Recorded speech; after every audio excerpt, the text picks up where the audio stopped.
Hola, buenas tardes. Soy Emilio Martín, Product Manager de Microfluidics en ISMAP y os doy la bienvenida a este primer webinar sobre homogenización de alto cizallamiento en nanoemulsiones, liposomas y nanopartículas lipídicas. Primero, a modo de introducción, ISMAP es una empresa enfocada en aportar soluciones en la caracterización de materiales, moléculas y macromoléculas. Para ello ofrecemos soluciones en la determinación de tamaño de partículas, potencial Z, calorimetría, microscopía óptica y microscopía electrónica, viscosidad en línea, conductividad térmica, entre otras muchas. Adicional al suministro de instrumentación científica, ofrecemos el servicio de análisis de muestras en nuestro laboratorio de aplicaciones y el suministro de consumibles. Nuestras oficinas se encuentran tanto en Madrid como en Barcelona, aunque damos soporte en todo el territorio español. En esta primera parte, después de una breve introducción sobre la tecnología que hoy nos ocupa, me gustaría indagar sobre las posibles industrias que esta técnica aplica, especialmente en industrias como la biofarmacéutica, cosmética o investigación. Después de esto, tendremos la gran oportunidad de contar con la presencia del director de Ingeniería de Aplicaciones de Microfluidics, donde podremos conocer de una forma más detallada sobre la tecnología Microfluidizer en sistemas de administración de fármacos. Y por último, sobre las 4 menos 20, contaremos con la experiencia como usuario de equipos de Microfluidics de Óscar de Benito, investigador de la Universidad de Burgos, en el que nos contará cómo esta tecnología ha podido ayudarle en la conservación y estabilización de aceites vegetales mediante microencapsulación. Por supuesto, después de cada exposición habrá un tiempo de preguntas, donde por favor os animaría a escribirla en el chat, donde trataremos de dar respuesta al final de cada presentación. First of all, I would like to thank to Oscar Benito and Yang Su for their amazing contributions to this webinar. Also, I send my thanks to all attenders for this first webinar of Microfluidics. From ISMAT, we are happy to contribute to knowledge on this technology. La primera de las partes, la que deberíamos tener claro, es el funcionamiento de esta tecnología de homogenización de alto cizallamiento. En ella se procesa una muestra con objetivo de alcanzar la reducción de tamaño de partícula óptima por una mezcla que ya sea una mezcla homogénea y uniforme. El funcionamiento es muy simple. Una vez que la muestra es la mezcla es introducida en el vaso portamuestra, es impulsada a través de una bomba a altas presiones que pueden ir desde 500 hasta 30.000 PSI. A través de esto, la mezcla pasa a través de la cámara de integración para finalmente ser recolectado en otro vaso portamuestra. La adición de la cámara de integración y la presión de trabajo va a depender de la aplicación concreta a la cual esté dirigida cada producto. El proceso por el cual la tecnología de estos homogeneizadores consigue la disminución del tamaño de partículas se basa principalmente en dos fenómenos.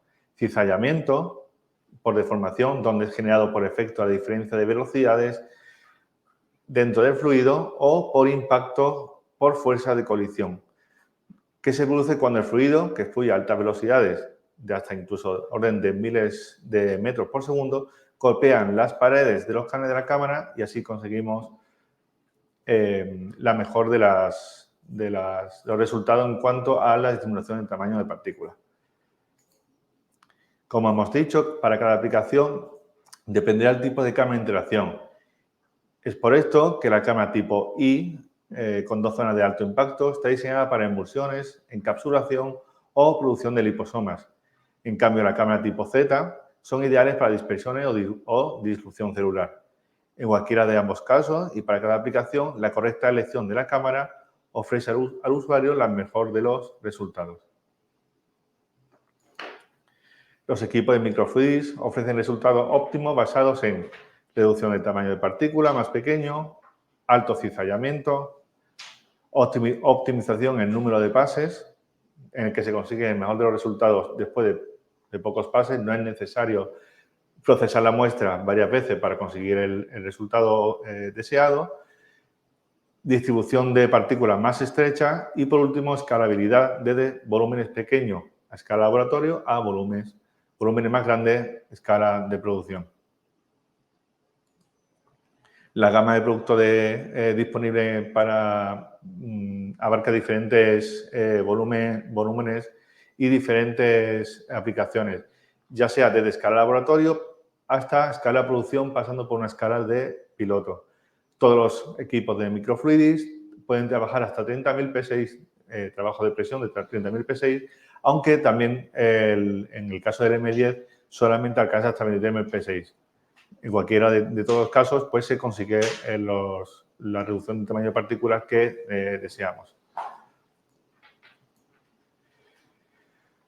El primero de los sectores donde mejor aplica esta tecnología ese es el sector farmacéutico o biotecnológico, donde empresas como Roche, GSK, Sanofi o Pfizer ya cuentan con equipos en sus instalaciones, especialmente para la producción de vacunas o la administración de fármacos. Compañías del sector químico como BASF, DuPont o Goodyear también aprovechan la capacidad del poder de reducción del tamaño de partículas a niveles de micras en la producción de suspensiones y nanoemulsiones estables. Microfluidic también mejora la calidad de productos, en el producto final, en empresas de alimentación en que se producen desarrollo y producción de nanoemulsiones en la mejora en la viscosidad y la estabilidad de sus productos y, por último, en la reducción en los costes de ingredientes en los diferentes procesos de producción. Empresas como Pepsi ya son usuarios de esta tecnología y pueden alcanzar resultados sin grandes recursos. En la industria cosmética, el control de reducción del tamaño de partículas y su distribución participa en la mejora de sus procesos, haciéndoles diferenciadores con otros productos similares en el mercado, dado que la calidad de las nanopartículas de las que los componen estos productos son las responsables de dar soporte en cuanto a la eficiencia y penetración a través de la piel. Se logra una textura más suave, una mejor dispersión de los espesantes que contienen de los que lo contienen para dar mejoras en el color brillo para productos tales como lociones, acondicionadores, cremas de piel y emulsiones de liposomas. Y por último, en universidades donde numerosos investigadores han descrito esta tecnología en multitud de publicaciones. Y como conclusión, los campos de mejor aplicación para este tipo de tecnología se concentran en emulsificación, que es la dispersión de un líquido en otro líquido, de aglomeración o dispersión de un sólido en otro líquido, disrupción celular, donde la obtención de proteínas se consigue con eficacia máxima y, aunque se pueden utilizar otros homogeneizadores convencionales, los procesadores de microfluidics ofrecen el mejor de los resultados en cuanto a reducción del tamaño de partículas, una distribución de tamaño más estrecha, repetitividad y una óptima escalabilidad. Y hasta aquí mi presentación sobre la tecnología y si tendrían una pregunta, por favor, estaría encantado de poder responderlas.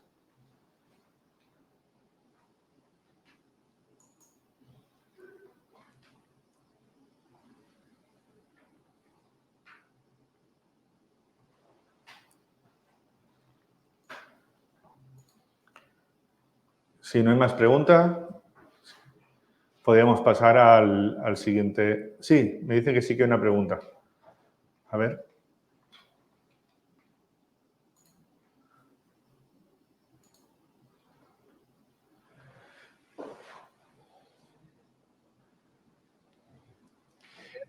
Cande pregunta, en el caso de alimentación, entiende que mejora la estabilidad y resultados, pero ¿cómo disminuye el gasto de ingredientes? Pues una vez que el producto se haya procesado, con los procesadores de microfluidics lo que hace es alcanzar el tamaño de partícula deseado con el menor número de pases que puede tener otro tipo de homogeneizadores. Con esto, pues, disminuimos el gasto total del proceso de producción.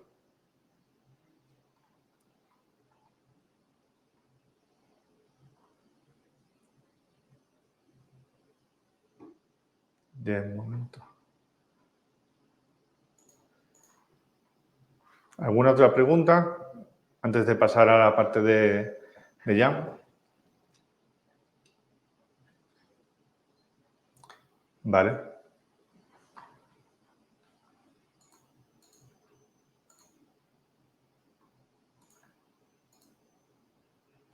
Now comes the turn of Jiang Su. Dr. Jiang Su works at Microfluidics since many years ago as manager for new technology and application. He's going to talk about how nanotechnology has made a major impact on the pharmaceutical industry. The integration of nanomaterial through novel manufacturing strategies permits the development of innovative drug delivery systems. Jan, please go ahead with your presentation if you are ready. Can you hear me and see me? Yes. I apologize. I lost the word to please to share my screen. Sorry, can you just remind me again? Oh, I see. Okay, sorry.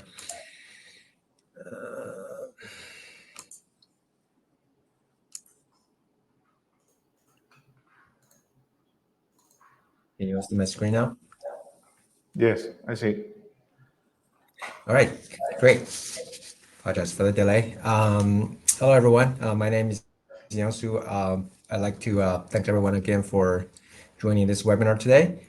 Apologize, I need to do my presentation in English. But today, what I'd like to focus, Amelia has mentioned that the microfluidizer technology can be applied in a variety of industry. So my focus today will be more on the pharmaceutical industry. I'll be talking about how you can utilize this technology to produce pharmaceutical nano delivery systems. But the same concept and the same technology can be applied for a variety of other industries in a very similar way. So in my presentation today, I'd like to walk quickly through 4 different applications and give you an example for one of them. So the first example is nanomotion, just a little bit quick introduction in case you're not familiar with the emulsion system. So I'll do a quick introduction here. I believe our next speaker will have more details to present to you. Basically, emulsions are immiscible fluids, usually 2 or more, or when they're mixed together, one becomes the dispersed phase and one becomes the continuous phase. So they're not same as microemulsion. You probably will hear that a lot. They're not thermodynamically stable as microemulsion, but they're kinetically stable. That being said, the formulation of the emulsion typically would need some sort of stabilizer, usually being called surfactant or emulsifier, to maintain the stability or keep the droplets separate in their own form. Again, like I mentioned, the emulsions are used in all industries. Our folks or my folks today will be in the pharmaceutical industry. There are many different, depending on the continuous phase and dispersed phase, you can either form an oil-in-water emulsion or water-in-oil emulsion, or even double emulsion or multiple emulsions. But I would say the oil-in-water emulsion is probably the most commonly used formulation because they're due to their capability of encapsulating and delivering hydrophobic actives. For the pharmaceutical applications, there are mainly 2 different applications when you can use oil-in-water emulsions. One is to obviously use the capability to encapsulate and deliver active pharmaceutical ingredients. And the other application is some certain oil and formulations have been found that they can provide adjuvant properties, so they have been used as vaccine adjuvants. So I will say one thing here is the particle size considerations when you're making emulsions, especially for pharmaceutical applications. There's a need that you need to drive your particle size to a specific range and also maintain the narrow size distribution. For example,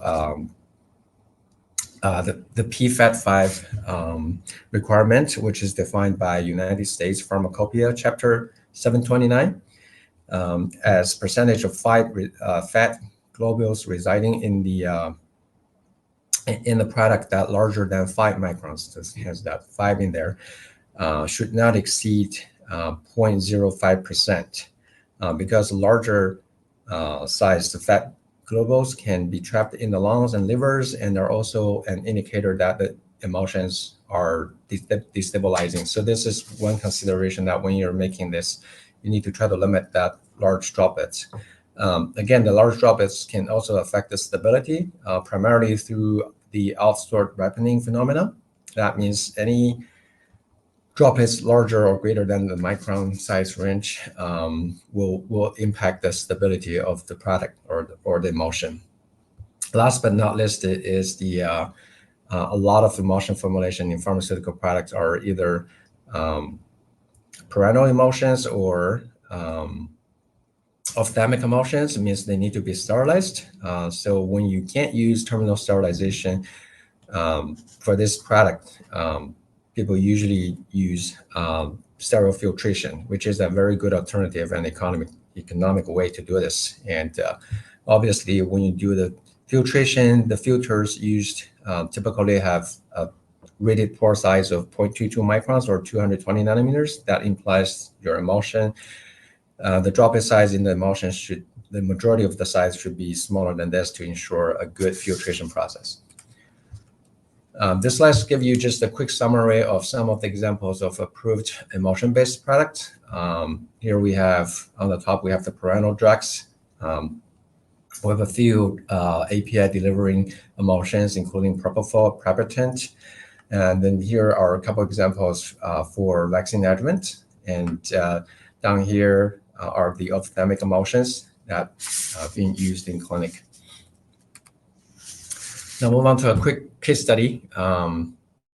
This is a study demonstrate the manufacturing for a squalene-based vaccine adjuvant.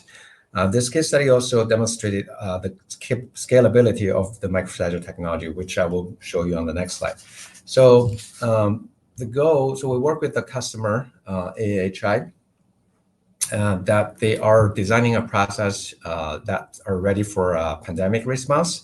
So the goal for this is to be able to manufacture 50 million total dosage of vaccine adjuvant within 3 months in case a pandemic occurs.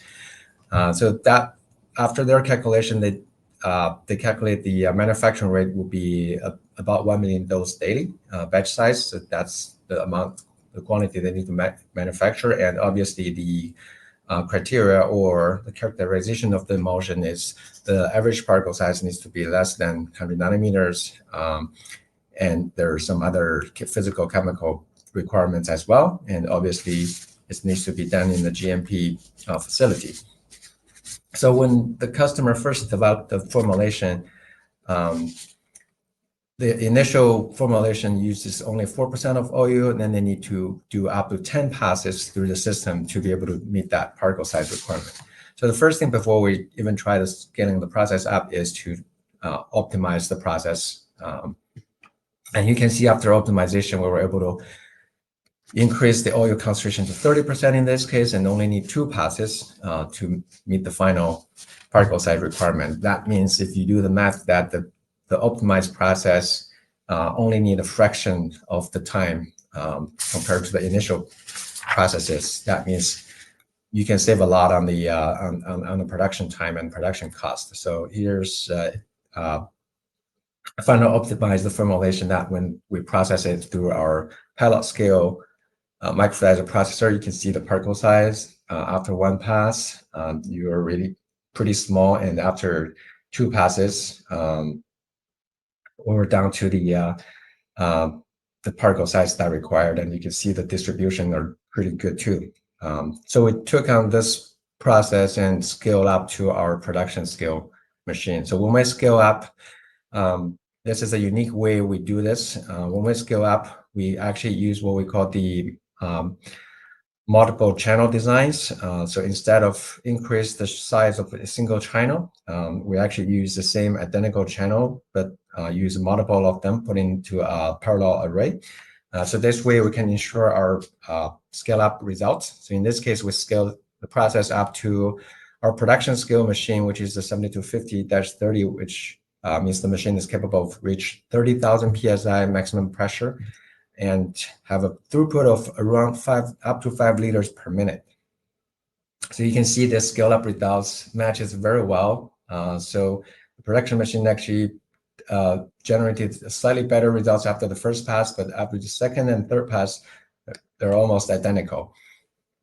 So just a quick summary here that the final optimized process improved the efficiency and increased the production capability to 5 million doses today. Remember, the initial goal was just 1.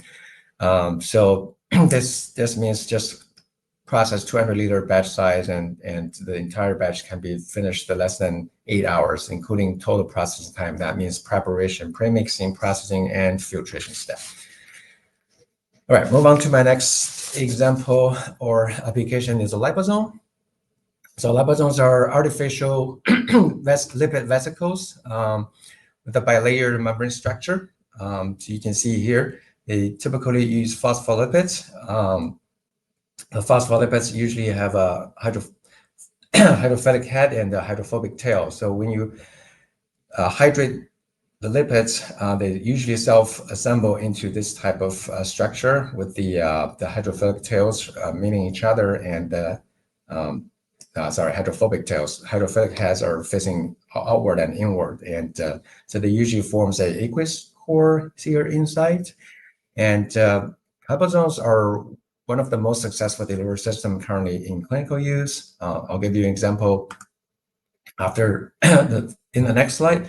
And so they have the capability of encapsulate either hydrophobic, which is buried inside the bilayer layer region, or hydrophilic active, which is going to be inside the aqueous core, or both at the same time. And so they provide other benefits as, protect the actives, and they can be functionalized. So the lipids can be functionalized to achieve specific target. And they can be, again, coated with biocompatible polymers or do pegylation to increase their circulation time. And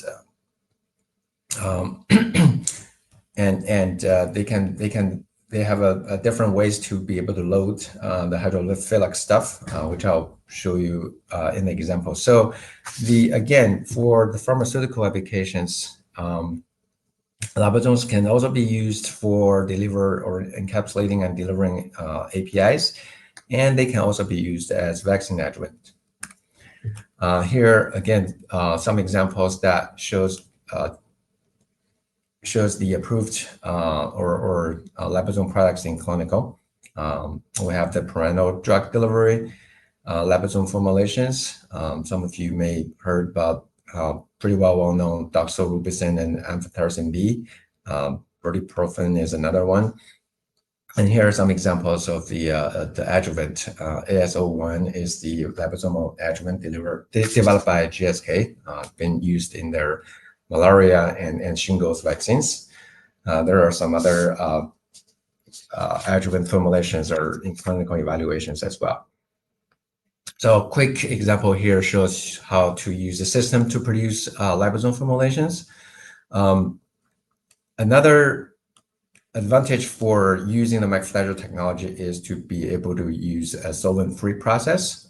So traditional way to prepare liposomes usually starts from lipid hydration process, and so to generate the lipid mixture, you typically need to use a solvent to pre-dissolve the lipid and then remove the solvents afterwards before you can produce liposomes.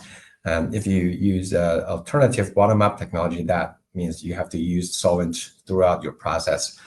So here we work with our collaborator at the University of Strathclyde, and we developed this process that uses no solvent at all. So basically, process starts with hydrating the lipid and just mix the lipid mixtures in the aqueous buffer. So we will hydrate it at the point. You typically will form large vesicles or multi-layer vesicles. And we process this through our microdiesel processor, and then afterwards, in this case, we can do buffer exchange and purification. That's the drug loading was also achieved in this case. That's a very specific for doxorubicin. Then you can do filtration afterwards if needed. So here shows you a quick example, shows when we were looking at the process, evaluating an effect of different process pressure at 18,000 psi and 20,000 psi for different paths. And you can see the particle size and the PDIs achieved. They're pretty uniform, and in general, the particle size were around 100 nanometers. And then you can see here the zeta potential changes before and after production and purification step.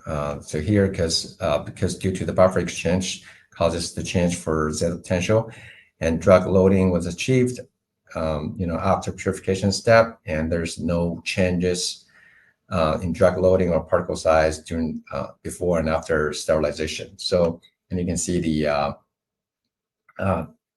pretty classic structure of the doxorubicin crystals inside the liposome vesicles here, and when we compare the solvent-free method to the solvent-based method, we achieved not even similar, slightly better loading efficiency in this case.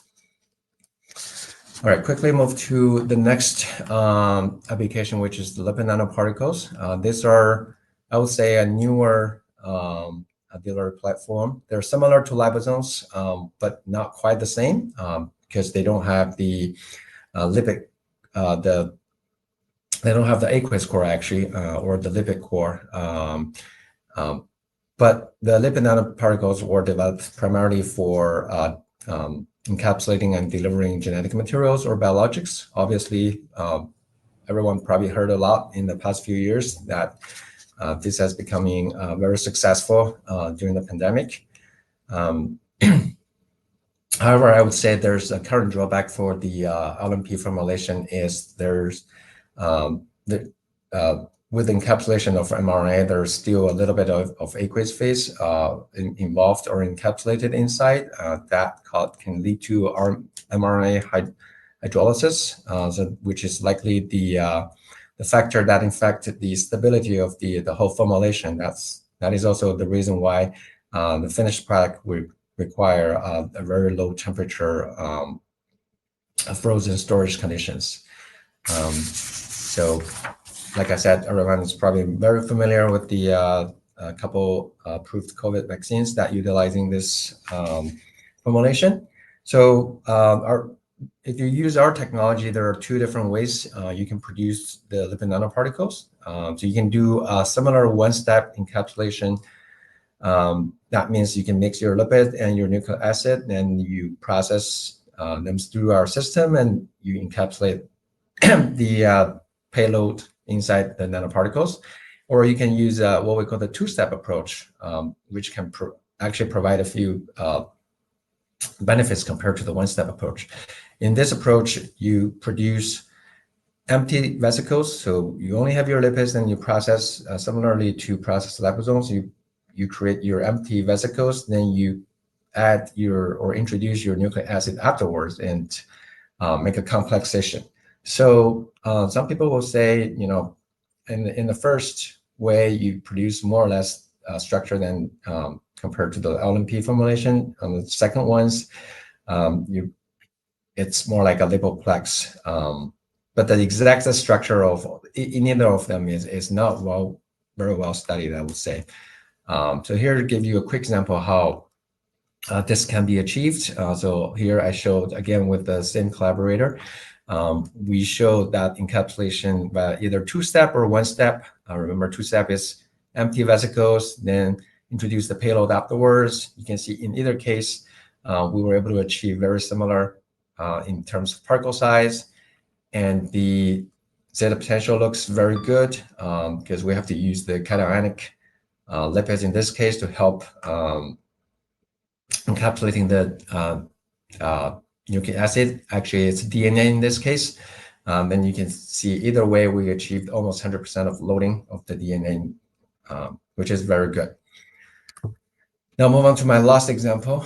This is slightly different. It's a NAP delivery system, NAP short for nanoalbumin. So it basically uses serum albumin, human serum albumin, as a delivery vehicle, because it has a unique property that can bind to certain APIs. Paclitaxel in this case is one of them, and it can also help deliver the particles to the tumor site, utilizing the unique GP60 pathways to help transport the nanoparticles through the blood vessels. So Abraxane is the first FDA-approved product utilizing this technology. It is a solvent-free product at the end. It's a non-crystal amorphous state. So the way to prepare this, again, we did a collaboration with Biotest and RCPE. The preparation is very similar. It's actually creating the emulsion at the beginning. So you have the HA solution, then you dissolve your paclitaxel in an organic solvent, which is immiscible with water. So when you introduce the two phases together, you're basically forming an emulsion. So this is a typical pre-emulsion step. Then you process through our system. You get your emulsion, then you remove solvent afterwards. Upon removing the solvent, the HSA is going to form particles, nanoparticles that with the paclitaxel or API bind it with them. So then there's the additional steps, post-processing steps. So here shows you the, in this study, we evaluated two different HSA. One is the plasma-derived HSA. The other one is recombinant HSA. But results shows either plasma-derived or recombinant will give you a good results. So the particle size was around 130 nanometers with a good PDI, which is comparable to the commercially available products on the market. The potentials are also similar. You can see the distribution and excellent drug loading or encapsulation efficiency in this case. So that's all I have. Just quickly walk you through the some examples to how to use the microplatter technology for drug delivery systems for the pharmaceutical industry.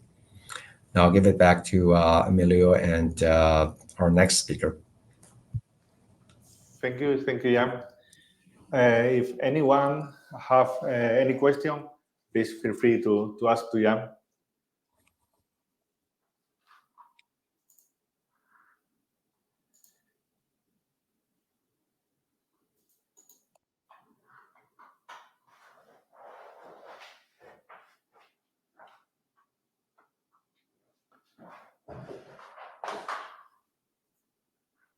José Muñoz quizás tenga una pregunta.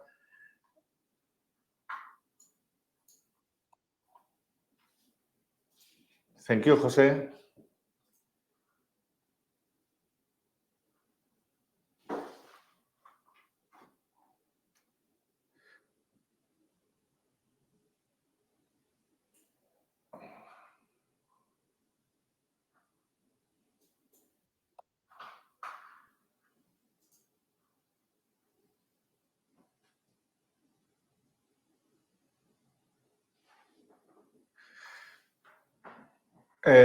Pepe, your question is about application in pharmacy.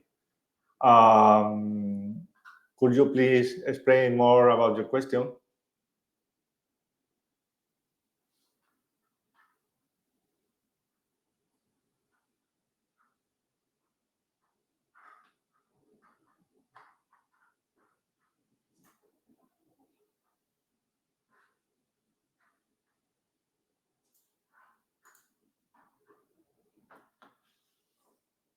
Pepe, please could you provide more details about your question?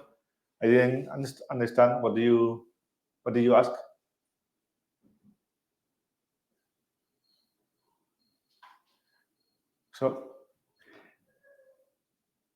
En cualquier caso, si alguna pregunta quedara por responder después del webinar, por favor, sí que podéis escribir algún tipo de correo electrónico en el que contestaremos las preguntas a posteriori, tanto si es para nosotros, para Ismat o para Jan.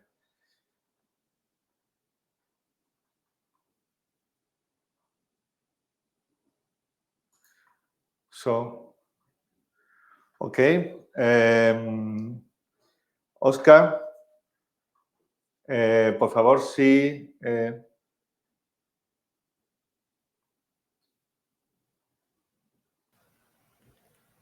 Vale. Creo que ya sí que me podéis ver. Bueno, voy a compartir la pantalla.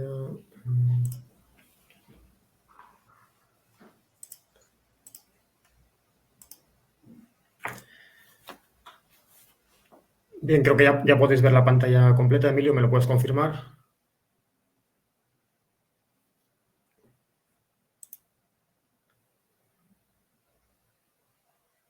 Sí, Oscar, te vemos perfectamente. Puedes continuar, por favor. Vale, muchas gracias, Emilio. Bueno, en primer lugar, me gustaría agradecer a Emilio y a Ismat la invitación que nos han realizado a poder participar en este webinar y poder presentar y comentar nuestra experiencia en el uso de la tecnología de microfluidización para lo que es nuestra investigación un poco del día a día. En este caso, pues voy a hablar creo que es prácticamente el primer trabajo que hicimos utilizando el microfluidizador, el M20, y pues todos los problemas y dificultades que fuimos encontrando. También creo que por la propia naturaleza con lo que estábamos trabajando y con lo que queríamos encapsular. Entonces, bueno, pues en primer lugar, a continuación, pues sí que me gustaría explicar quiénes somos en nuestro grupo de investigación. Somos un grupo de investigación BioInd, Biotecnología Industrial y Medioambiental del área de Ingeniería Química de la Universidad de Burgos. Tenemos varias líneas de trabajo, entre las cuales destacan la valorización de subproductos de la industria agroalimentaria utilizando tecnologías limpias, fundamentalmente fluidos presurizados como el agua subcrítica o el CO2. Y habitualmente realizamos una colaboración bastante activa con la industria agroalimentaria. Ahí tenéis los dos códigos QR que podéis escanear y podéis acceder pues, a la página web de nuestro grupo, en el cual podéis tener más información acerca de las tecnologías que tenemos y el tipo de trabajos que realizamos, así como nuestro perfil en redes en LinkedIn, en el que periódicamente pues, vamos pues, difundiendo las actividades y las cosas que realizamos. Siempre al realizar algún tipo de presentación de este tipo me gusta poner un poco las cosas en contexto de nuestra investigación.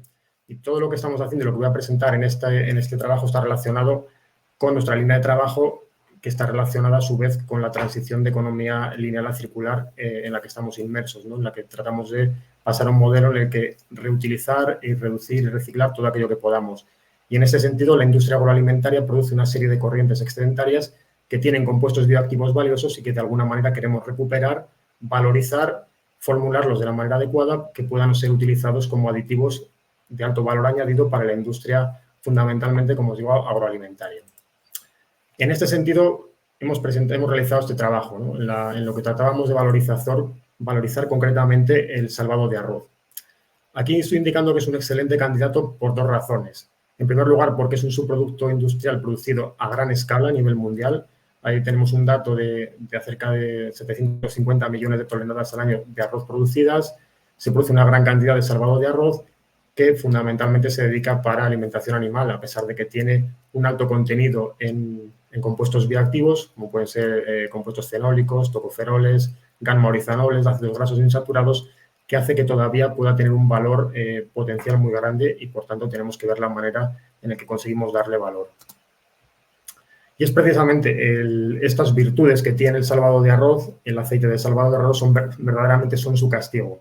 Y es lo que hace que sea muy difícil utilizarlo directamente por la industria, puesto que se degrada, se oxida, se enrancia, dicho así coloquialmente, con mucha facilidad. Y aparte de eso, dada el sabor y el olor bastante potente y característico que tiene, hace que modificaría en gran medida las propiedades organolépticas del producto del alimento en el que le queramos incorporar, haciendo que pues fundamentalmente no sea asumido por los consumidores. Por tanto, necesitamos de alguna manera estabilizarlo y tratar de evitar que su incorporación a diferentes matrices alimentarias afecte sus propiedades organolépticas. La técnica que propusimos nosotros es la microencapsulación para poder tratar de solucionar estos problemas. De forma muy breve, como ya se ha venido comentando en el webinar, la microencapsulación es una técnica en la cual gotas de un material bioactivo central, en este caso el aceite de salvado de arroz, son recubiertas por un agente encapsulante. También lo voy a denominar a lo largo de la presentación como carrier. Es decir, lo que utilizamos para crear la cápsula, la partícula en la cual vamos a encerrar nuestro compuesto bioactivo. Entonces, lo que estamos haciendo es la transformación de un aceite, un líquido, en un polvo seco que pueda ser fácilmente manipulado. Este es un proceso secuencial en el cual pues tenemos diferentes etapas que ir abordando y cada una tiene sus decisiones que tenemos que tomar y buscar la solución óptima para llegar a tener este polvo seco bien estabilizado. En primer lugar, tenemos que seleccionar el compuesto bioactivo. En nuestro caso ya lo tenemos. Tenemos el aceite de salvado de arroz, que es lo que queremos seleccionar, que es lo que queremos encapsular. Y necesitamos algo para crear esta cápsula que lo contenga.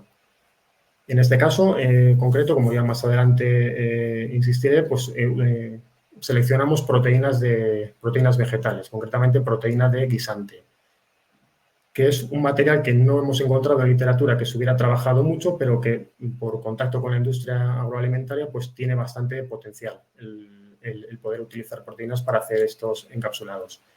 Tienen complejidades, puesto que estamos hablando de que las proteínas al final son mezclas de moléculas muy complejas con diferentes pesos moleculares, diferentes configuraciones que hacen que su empleo en los procesos de encapsulación sea bastante complejo y que sea algo que es necesario trabajar y estudiar y entender realmente qué es lo que está sucediendo en el proceso de microencapsulación, que fue un poco el objetivo de este trabajo que estamos presentando.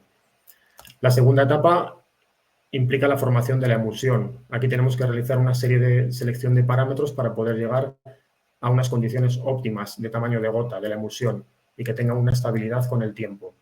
Tenemos que seleccionar qué técnica vamos a utilizar para hacer la emulsión y dentro de la técnica, que en este caso utilizamos la microfluidización, estudiar los diferentes parámetros que pueden afectarlo, como puede ser el número de pases a través de la cámara de interacción, la presión que vamos a utilizar, etcétera, o el porcentaje de sólidos que incluyamos en la emulsión. Todo ello son variables que van a afectar el proceso de emulsificación, van a afectar al tamaño de gota de la emulsión que vamos a producir y finalmente va a influir también en su estabilidad. Con lo cual tenemos, como vemos, muchos parámetros que nos van a afectar y que tenemos que ir estudiando. Y la última parte para obtener el polvo seco es secar la emulsión que hemos generado en la segunda etapa. Aquí podemos proponer diferentes técnicas. Tenemos técnicas convencionales como puede ser el secado en spray o liofilización o también podemos utilizar técnicas alternativas como el PGSS drying, que se basa en la utilización de CO2 en condiciones supercríticas para poder realizar el secado.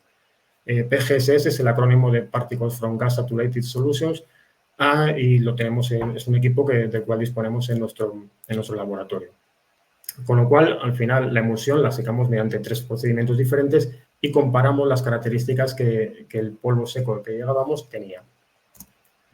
Con lo cual, una vez que hemos completado nuestro proceso de microencapsulación, al final hemos conseguido proteger el material bioactivo, lo hemos transformado de líquido a sólido y hemos conseguido pues, solucionar los problemas de sabor y olor que van a afectar la matriz en la que se incorporaría y además van a permitir una liberación más controlada del mismo. Con lo cual, este es nuestro escenario de partida. Seleccionamos el carrier, como os he comentado con anterioridad, proteína de guisante y realizamos también mezclas con maltodextrina. ¿Por qué? Porque aquí ya empezamos a ver la problemática que tenía utilizar la proteína de guisante, que es que la complejidad que tiene, el hecho de que la disolución muchas veces limita la concentración de proteína que podemos utilizar en disolución está muy limitada, da enseguida disoluciones de muy alta viscosidad y, por tanto, si queremos incorporar sólidos para hacer la emulsión, necesitamos reducir el contenido en proteína y compensarlo de alguna manera. La forma de hacerlo fue utilizando una maltodextrina, con lo cual aquí realmente estuvimos trabajando con mezclas variables de composición variable de proteína de guisante y maltodextrina, tratando de buscar las mejores condiciones emulsificantes de la proteína. Tratar de alguna manera de solucionar los problemas que tiene, como os digo, de viscosidad. A continuación, la técnica que utilizamos para la formación de la emulsión fue la microfluidización. Como ya se ha comentado en este webinar, es un método de alta energía. Vimos que era relativamente es fácil de operar, porque realmente el proceso de obtención y de manipulado de la emulsión es muy fácil, pero realmente cuando empezamos a estudiar el proceso y a entenderlo, vimos que había muchos parámetros que además interaccionaban entre sí. Por ejemplo, la presión a través de la cámara y el número de ciclos al final nos están determinando la cantidad de energía que estamos poniendo en juego para realizar la emulsión.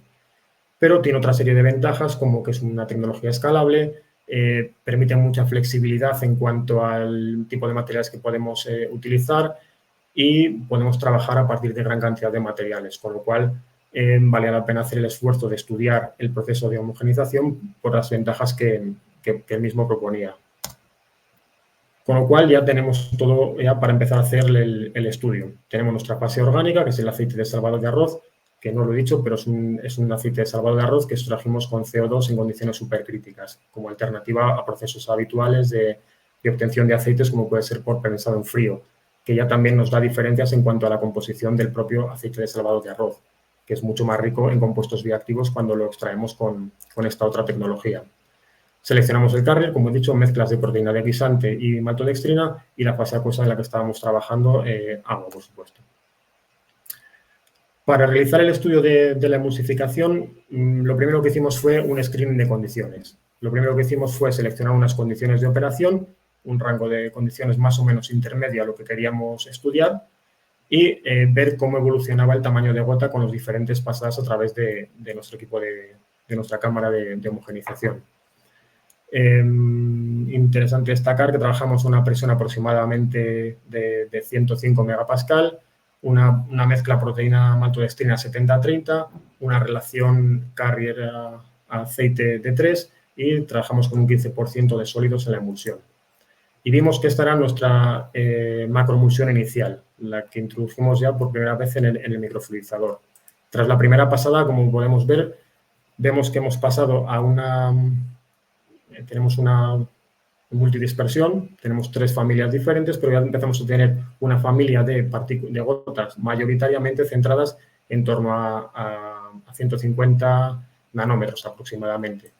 Continuamos haciendo pasadas a través del microfluidizador, tenemos ya la número 3, como vemos empezamos a reducir las colas que tenemos por aquí de mayores tamaños de gota, y vemos que vamos enriqueciendo y que vamos incrementando la presencia de gotas de menor tamaño.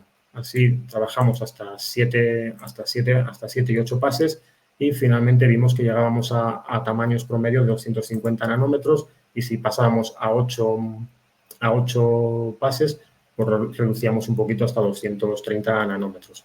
Tened en cuenta cómo se ve la diferencia de la macroemulsión, de cómo pasamos al final a lo que llegamos a tener.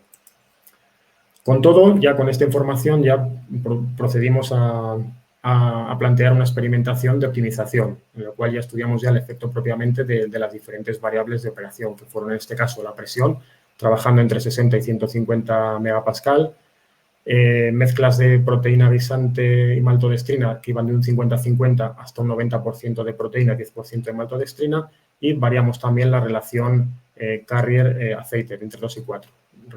Lo centramos en 5 ciclos y seguimos trabajando con el mismo contenido en sólidos de la emulsión. Utilizamos una metodología de superficie de respuesta tratando de reducir la carga experimental, pero luego la explicación al final siempre tratamos de darla en función de los fundamentos, ¿no? Intentando entender qué es lo que realmente está pasando ahí, más que un estudio estadístico propiamente. Y lo que tratamos de ver qué pasaba con el diámetro de gota y la estabilidad de emulsión con el tiempo, que es lo que luego nos va a determinar cómo de rápido tenemos que hacer la tercera parte del proceso de microencapsulación, es decir, el secado. En el estudio de los efectos principales nos arrojaron las siguientes conclusiones. La primera es que a incrementar la presión en el microfluidizador tenía un efecto positivo.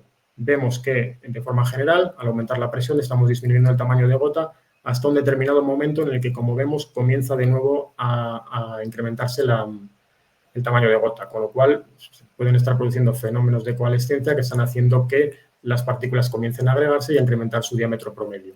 En cuanto a la composición del carrier, no vimos que tenía un efecto muy significativo con respecto a las otras 2 variables, pero sí que vimos que, de forma general, cuando aumentamos el contenido en proteínas, estaba produciendo un aumento del diámetro de gota. Esto, como os digo, tiene que estar relacionado con la propia complejidad de la disolución de proteína. Son moléculas muy grandes, de alto peso molecular, que contribuyen a aumentar el diámetro global de la gota de emulsión. Y finalmente vimos que la cantidad de agente encapsulante frente al compuesto bioactivo es crítica y que hace falta una cantidad mínima para cubrir todo el aceite. De manera general, que cuando aumentamos esta ratio, disminuía el tamaño de gota hasta llegar a un mínimo en el que aparentemente parece que sí que conseguimos cubrir todo el aceite que tenemos que encapsular. Importante fue también el identificar diferentes interacciones entre factores. Vimos que había una importante interacción entre la presión en la cámara de microfluidización que estábamos empleando y la cantidad de proteína que estábamos empleando para realizar nuestro microencapsulado. Vimos que cuando trabajábamos a bajas presiones, en torno a 60 megapascal, cuanta más proteína estábamos incrementando el diámetro de gota. Sin embargo, cuando incrementábamos la presión, el incremento de proteína contribuía a disminuir el diámetro. Por otra parte, también vimos que había una interacción bastante importante entre la cantidad de proteína y la relación carrier-aceite que estábamos empleando y que también hay que tener en cuenta para evitar problemas de que un exceso de proteína nos esté favoreciendo los fenómenos de coagulación-recoalescencia, lo que va a contribuir a aumentar el diámetro de gota de las emulsiones. Con lo cual, son factores que hay que ir analizando y que hay que ir entendiendo para poder llegar a la solución que sea óptima en cada caso que estemos estudiando. Y en el caso que nos ocupa, pues aquí tenemos una representación de un diagrama de superficie en el cual estamos representando el diámetro de gota frente a las dos variables de operación que han resultado bastante importantes en el proceso de formación de la emulsión, como es la presión a través del microfluidizador y el contenido en proteína. Y vemos que tenemos una zona marcada aquí en azul donde conseguimos llegar a un diámetro de gota mínimo, que son presiones intermedias del rango que habíamos propuesto y contenidos de proteína relativamente bajos de lo que habíamos propuesto. Con lo cual, el estudio lo concluimos seleccionando unas condiciones óptimas y llegando a una emulsión con este diámetro de gota aproximadamente y con esta apariencia que tenemos en la imagen, dando lugar a una emulsión aparentemente muy homogénea, con una apariencia bastante buena. Y aquí viene la segunda parte del problema, ¿no? Que es la estabilidad de la emulsión. Vemos que la emulsión relativamente tarda poco en aumentar el tamaño de gota. No quiere decir, fundamentalmente lo achacamos al hecho de que las propias proteínas tienden a aglomerarse entre sí y a aumentar el diámetro de gota. Tened en cuenta que al final una proteína es una estructura muy compleja, con partes hidrofílicas, hidrofóbicas, a la cual se le está poniendo en contacto por una parte con una parte hidrofóbica, como es el aceite, y otra parte hidrofílica, como es la propia disolución de agua, con lo cual va a haber fenómenos de interacción electrostáticos entre la propia proteína que va a hacer que aumente el tamaño de gota en general de la emulsión. Con lo cual, eso es un problema de cara a mantener constante el diámetro de gota y lo cual nos va a forzar a rápidamente buscar la manera de obtener partículas secas para poder incrementar la estabilidad y la durabilidad de esta emulsión que hemos formado y que nos ha costado tanto formar. También hicimos un estudio de estabilidad a 25 grados con un turbiscan en una estación de envejecimiento y aquí sí que vemos que la desestabilización es muy rápida, lo cual sigue reforzando la idea de que es necesario secar esta emulsión que hemos producido. Ya por ir concluyendo con las etapas de secado, probamos las tres tecnologías que he comentado al inicio de esta presentación, secado en spray, liofilización y PGSS drying, y vimos que tenemos diferentes tipos de partículas y diferentes grados de encapsulación. Con la técnica de liofilización, partículas amorfas y encapsulación de cerca del 100%, y las técnicas de formación de partículas, como secado en spray, PGSS drying, nos dan partículas más esféricas, pero con eficacias de encapsulación ligeramente inferiores. Si nos fijamos por detalle, por una novedad de la técnica en el PGSS drying, pues llegamos a un producto sólido que tiene esta apariencia y una distribución de tamaño de partículas pues prácticamente monodispersa y centrada en aproximadamente 11 micras. Ya por concluir, los principales aprendizajes que tuvimos en el proceso de desarrollo de encapsulación del aceite de salvado de arroz, vimos que es un proceso muy complejo. que tiene múltiples parámetros con múltiples interacciones y que hay que ir analizando cada proceso en detalle. En este caso, yo creo que partimos de un proceso, de unos materiales muy complejos y de una situación compleja, que para ser el primer trabajo que hacíamos en este tema de formación de emulsiones con el microfluidizador, pues nos dio bastante problema, pero a la vez nos sirvió para entender mucho cómo era el proceso y los principales problemas que teníamos que tener. Aprendizaje que luego hemos ido aplicando a otros casos de éxito que hemos tenido en encapsulación de otro tipo de materiales, como más adelante os comentaré. Vemos que luego es necesario, en este caso, es aplicar técnicas de secado y cada técnica que ponemos presenta unas ventajas y unos inconvenientes, pero en cualquier caso conseguimos tener partículas que consiguen retener gran cantidad con una eficacia de encapsulación alta y más estables en el tiempo, que es el principal problema que vimos con las emulsiones en líquidas. Y esta experiencia, como os digo, pues nos ha permitido pues, probar diferentes procesos como encapsulación de aceite hidrolizados de proteína, además de este trabajo de encapsulado de aceite de salvado de arroz en proteínas vegetales. Más información de estos trabajos, pues os los dejo en pantalla. Son dos artículos que hemos seleccionado como ejemplos de aplicación de esta tecnología por parte de nuestro grupo, a los cuales podéis acceder sin ningún problema, puesto que los dos son en acceso abierto. Y bueno, con esto termino mi presentación. Cualquier duda o cualquier pregunta que tengáis, pues en la medida de lo posible la intentaré contestar, y si no, cualquier cosa, está mi correo electrónico en pantalla para que podáis poner en contacto con nosotros, con el grupo de investigación BioIN, para lo que os podamos ayudar.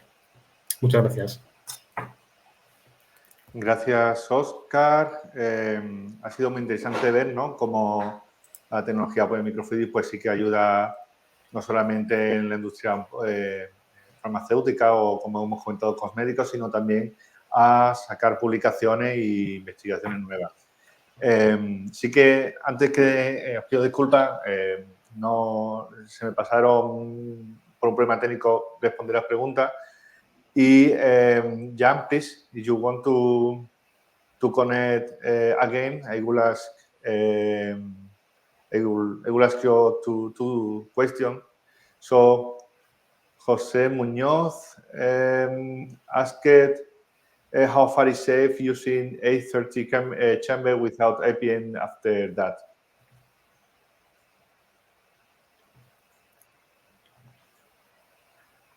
Okay.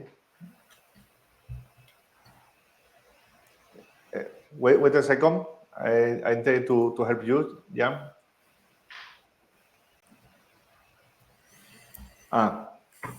I think the connection is now. I think it's worked. Can you see me? Can you hear me? Perfect. Thank you. Apologize. Can you repeat the question again? Yes.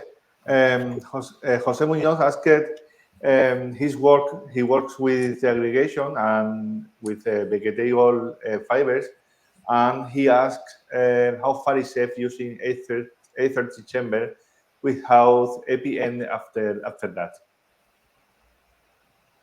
The H30Z interaction chamber has a very large microchannel in there. It's a 200 micron channel.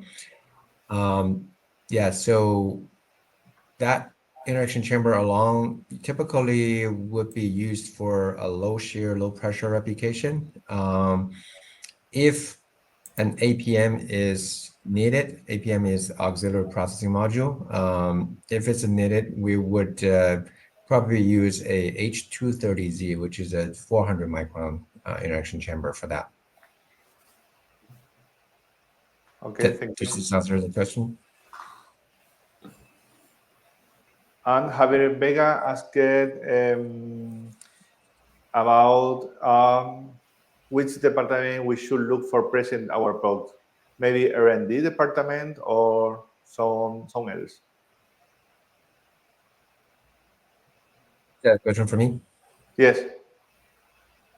So if I understand correctly, so what the question is asking about where the system will be used, or no, the question is more about commerce in a commercial way. So he asked which department is the best one to present the microfreeze product. Maybe R&D or quality department or some. Yeah, I would say it's probably most R&D for our benchtop unit. They're used for formulation and process development.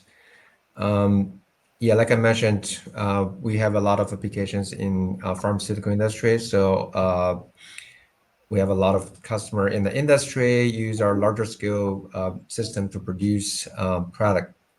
Yeah. And we have, yeah. Thank you. Any additional question before or alguna pregunta para Oscar, quizás? Spanish.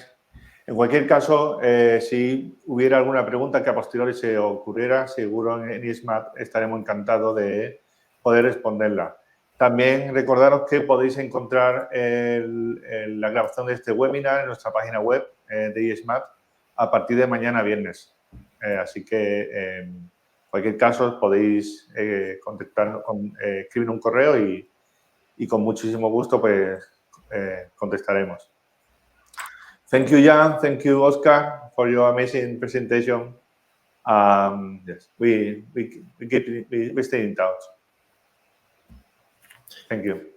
Muchas gracias, Emilio. Bye-bye.